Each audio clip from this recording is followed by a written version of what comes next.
Welcome back, Wolfpack. Verlis here, and decided to use Meloetta. So, first off, we're going to be talking about typings with this Pokemon. It does have two different forms that can change during the battle, and the typing will change along with it. So I think it's going to be good to talk about that first, and the breakdown of this is going to be really interesting. So our first typing is going to be a normal Psychic typing, which means we get a lot of really cool interactions right here. Normal is immune to Ghost, so our Psychic weakness to Ghost doesn't exist anymore. Also, Psychic resists fighting, so our one normal weakness from that fighting goes to a neutral hit, which means we're only weak against Bug and Dark. Now, Bug isn't super common, and with Dark, the biggest threat is going to be probably Knockoff, and even then, Dark isn't a super common typing anyways.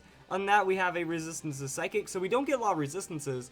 We have fairly decent weaknesses, but they're not like something totally crippling, and we still get immunity out of it. So this is a really powerful typing defensively, except offensively, normal Psychic isn't going to be the most incredible stab, but this is what we're looking at with the Pokemon. The other typing is going to be in the Pirouette form. That's a normal fighting typing.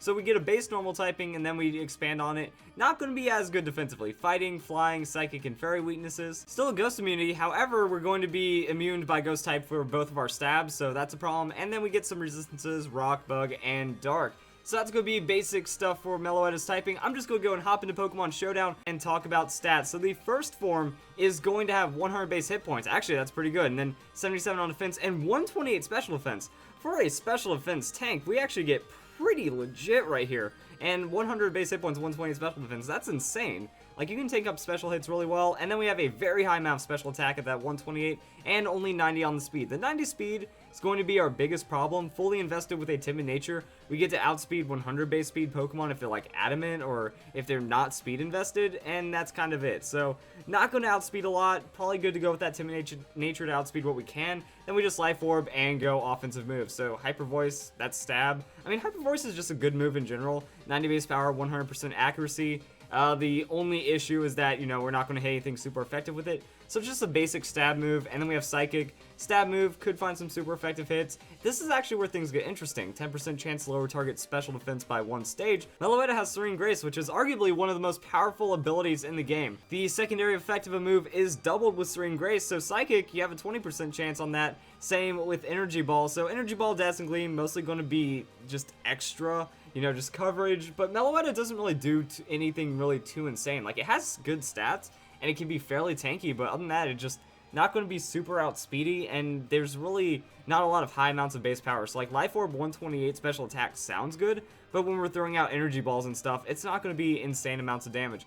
Also, Meloetta is a pretty exclusive event Pokemon, probably only be used in formats with other legendaries, so it's not going to have that great of a time. Other than that, it gets Trick, so Trick Choice Scarf is pretty powerful, and you also have like Shadow Ball and Hidden Power coverage. So this itself isn't a moveset, but I mean, it just shows you the other options. Choice Scarf plus Trick, you at least get to outspeed something, and you can Choice Scarf into a Psychic for a decent amount of damage. You're also going to want the Modest Nature, but that pushes you up to 390 special attacks. I mean, you might find some 2-hit KOs on the Psychic or the Hyper Voice.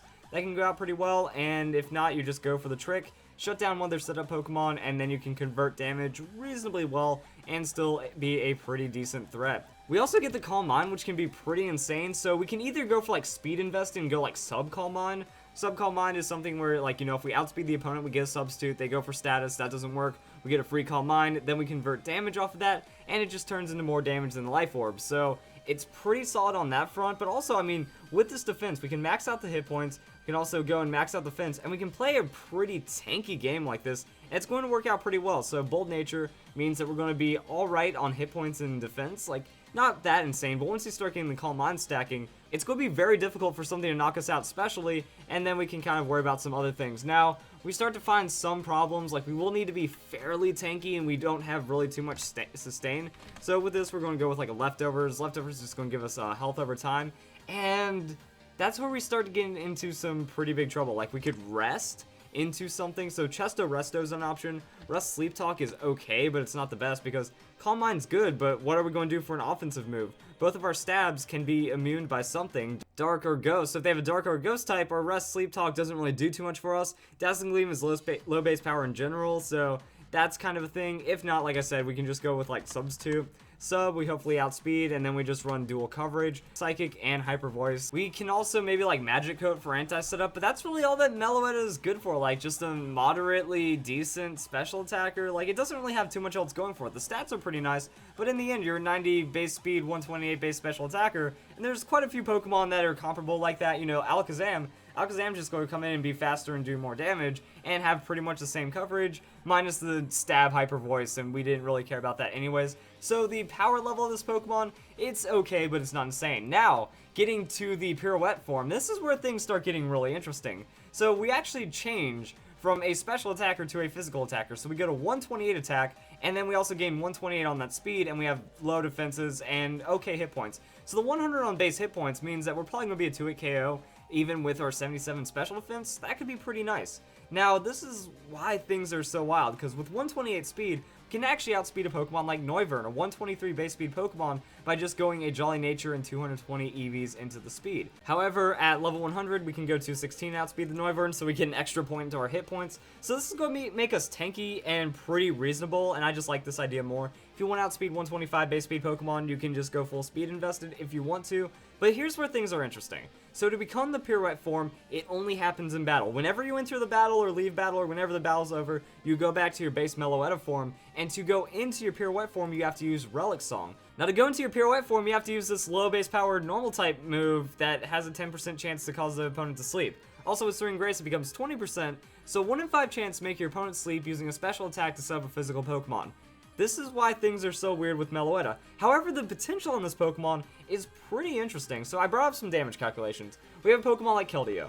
91 base hit points and then 90 base defense, uninvested. You get pretty close to knocking it out with a close combat. Now, this isn't about the Keldeo matchup because Secret Sword hits us super effective and knocks us out. I'm just talking about similar Pokemon, so on the 90s on the base hit points and defense. So with this, interestingly enough, we can go Relic Song, transform into a close combat. So I'm just kind of saying, what if they're using a 2-hit KO kind of move on us? We go Relic Song to close combat, that actually secures us a KO, and then we're still really, really speedy, because I mean, that's where the stats start getting insane on this Pokemon, because in the end, we're going to be a 128 speed Pokemon throwing out a stab close combat with 128 attack Life Orb boosted. That's super ridiculous, and if we get that sleep on them, so the 1 in 5 chance to sleep could be incredibly powerful. Like, they fall asleep, we get a close combat, that's just free KOs, and then we win the battle off that snowball. On that, we get knockoff and ice punch coverage. And if we go back to this for the damage calculations, say we have an Adamant Nature, we're running Adamant Nature, it's going to bring us a lot closer to KOs. So Adamant Nature is going to be like, say, base 85 hit points and then base 85 defense. We're going to find the 1-hit KOs, but if we have a Jolly Nature,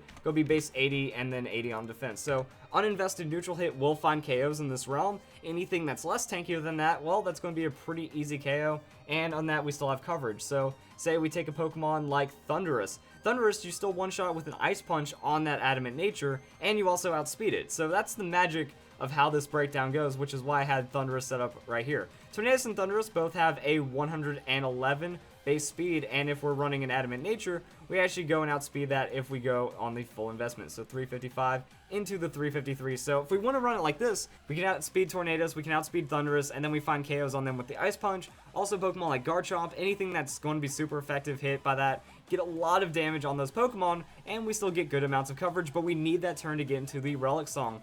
Other than that, I was trying to look for Drain Punch combos. Like, Drain Punch could be really powerful.